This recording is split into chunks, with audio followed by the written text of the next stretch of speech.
Diabetes എന്ന് പറയുമ്പോഴത്തേക്ക് നമ്മുടെ ഷുഗർ ലെവൽ, നമ്മുടെ പ്രമേഹം, ഷുഗർ ലെവൽ നമ്മുടെ ബോഡിയിൽ ക്രമാതീതമായിട്ട് കൂടുന്ന ഒരു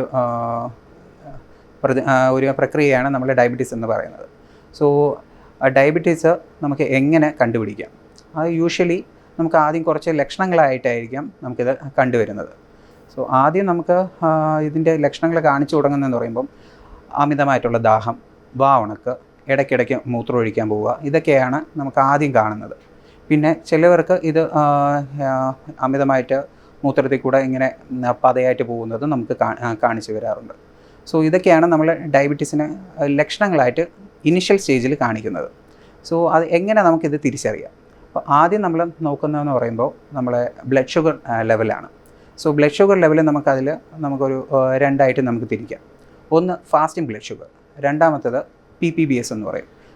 ആഹാരത്തിന് ശേഷം 1.5 മണിക്കൂറിനും 2 മണിക്കൂറിനും ഇടയ്ക്കിടയ്ക്കുന്ന sugar level. So fasting blood sugar നമുക്ക് എപ്പോഴും ഒരു 70നും 110നും ഇടയ്ക്കായിരിക്കണം. നമ്മുടെ ആഹാരത്തിന് ശേഷമുള്ള ഷുഗർ ലെവൽ നമുക്ക് ഒരു 100നും 140നും ഇടയ്ക്കാണ് ഐഡിയലായിട്ട് നിർത്തേണ്ടത്. പിന്നെ ഇതിൻ്റെ കൂടെ നമ്മൾ ഷുഗർ ഉണ്ടോ ഇല്ലയോ എന്ന് നമ്മൾ കണ്ടുപിടിക്കേണ്ട ഒരു ടെസ്റ്റാണ് HbA1c എന്ന് പറയുന്നത്.